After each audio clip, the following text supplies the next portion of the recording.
How y'all doing? How you doing, bro? Pretty good. Let me get your name on there real quick first. You ready to go? Yeah. All right.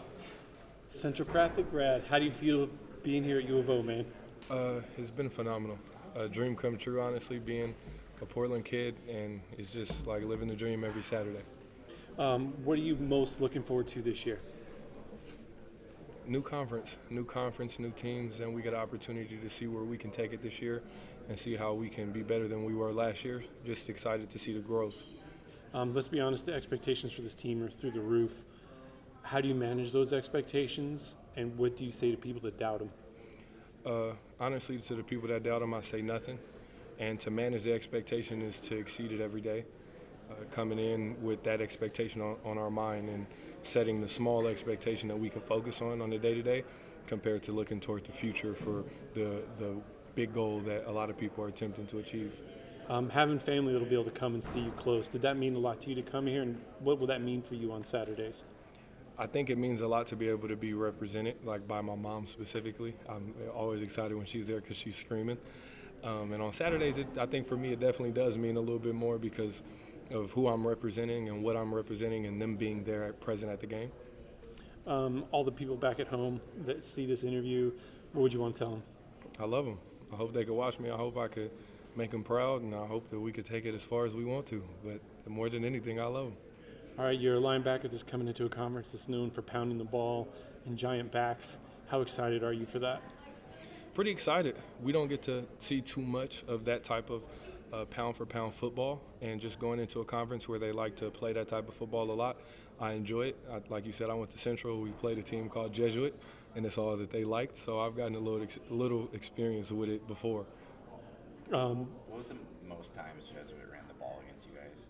I went to one game they played. I think they were playing Lake Ridge, and they ran it like 26 times. I'll tell you this. We played Central my sophomore year. I think altogether they threw the ball 6 times by the time the game was over.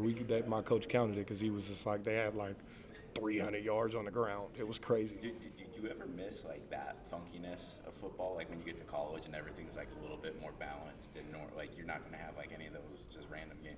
Well, we got that experience in the Pac-12 because if you look at a team like Stanford, that's Jesuit in my mind. That's how I think about it. Okay, we're the run-stopping team, for typically of what they usually do. We got to see spread this last year, but there's just sometimes the team will give you what you're not ready for, and you're like, oh, okay, now let's adjust. What's the hardest you ever hit somebody? It could be in practice too, where you're just like that popped. It had to be one time, probably in high school. I think a running back was coming around my edge. I said it, and he still trusted it, and I just got under his pads, and I gave him one. That was the hardest, though, and it was practice. It wasn't a game. I'm trying to get one of those in a game. You ever feel bad in that situation, or is it just like, I win? Never. Never. You can't feel bad in football because once they get up after you hit them, they're like, okay, what's his number? They looking for you, so you can't feel bad. Are you too young to – did your brother ever give you a good pop playing football? Or? Never got a chance to play against him on the field, but he gave me plenty of good pops at the house, so I think he made up for that. Your brand new conference, is there any teams that you're especially looking forward to playing, or any new stadiums you're looking forward to walking into and get a chance to play? Yeah, 100%. I'm very excited to play everybody because of the new conference and of the new experience. You get a chance to see, like every stadium we're going to, I'm excited to go because it's going to be such a long flight, and we get to go through different adversities of like changing our schedules, how we travel, the new schedule, and what we're going to do when we get there. And I'm excited to play in the snow. I think it's going to be crazy. It's going to be interesting. I've never did too much cutting or nothing in the snow, but I think that's just going to be fun in other stadiums. Yeah, I was going to ask about that. Camp Randall in the winter is not the same as UCLA. Yeah. Are you prepared for that? I think I am. Being from Oregon, of course, we've seen all type of different weather in the season. You see rain, you'll see a bunch of sunshine. Sometimes you catch a little snow, but I just think I'm prepared to just get in there and see what I could do on all of it. What makes Oregon an elite program, in your opinion? In my personal opinion, it's the process. I think that it's easy to get away from that, but we have a head coach and a D coordinator that are heavy on it every single day of stay true to starting that routine over every day, and what they call it is the reset button.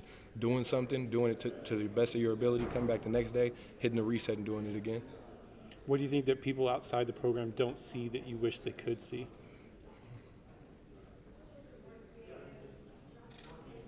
As to why it makes it great, you know what I mean? They're not. I would like for them to see. I know it might be obvious to people because he is our head coach, but how detailed and how good of a head coach we actually have on the field and how he coaches his players. Because I think a lot of times you can get coaches that may want you to be good, and you can tell that he's somebody that wants his players to be great players. As a defensive player, you're not as much listening to the count and all that stuff and, audibles. How much does the sound play, and do you think going to these bigger stadiums is going to be different, or do you think it'll even compete with Autzen? I think that it makes me remember last year when we played in one of those NFL stadiums. Matter of fact, it was my freshman year. We played Georgia. I couldn't hear a peep, and I wasn't even on the field yet. But when I got on the field the next year, I realized why we do so much communication with our hands and showing signs and cosigns, because that's where, when we can't talk to each other, that's our new form of talking. It's like everybody learned ASL in a week. So as long as we can have that nonverbal communication, fine, it shouldn't affect us at all. With a group of young pass rushers that are all kind of in the same year, how does that sort of rotation throughout a game really help advance your play when you can get in spurts? It's about who's rolling, who's ever having that game, have your game, and you have your brother, the full support of your brothers behind you that are waiting on their opportunity to see if they can affect the game in the way that you're doing it.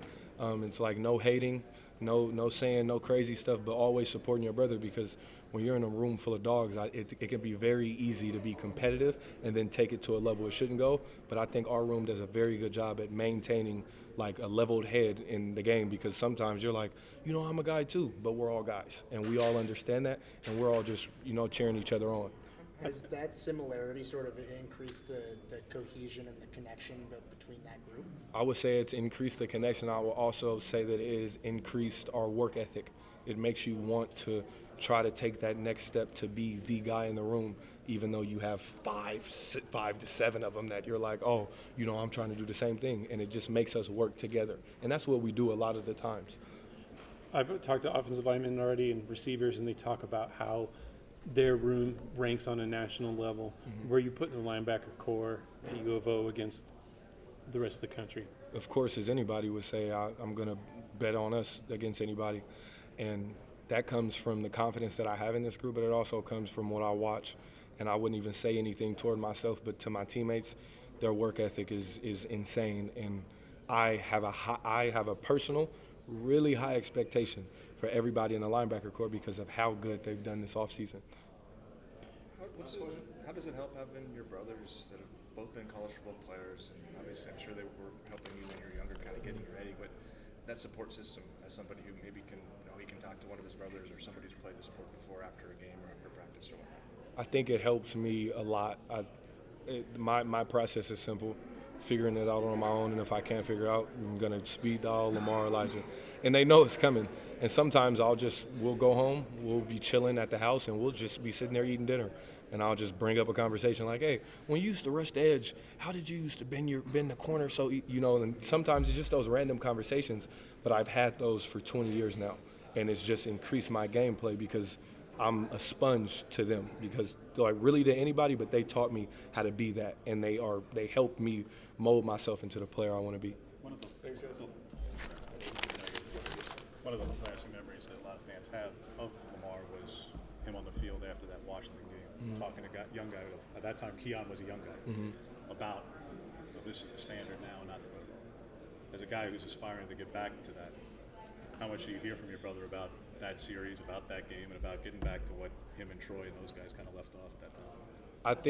I think Lamar's biggest thing telling me, like as another young guy that was actually in his life, it was just stick to, like I've talked about, sticking to my own process and making sure that I'm on top of that and I'm able to exceed that every day and sticking to a routine.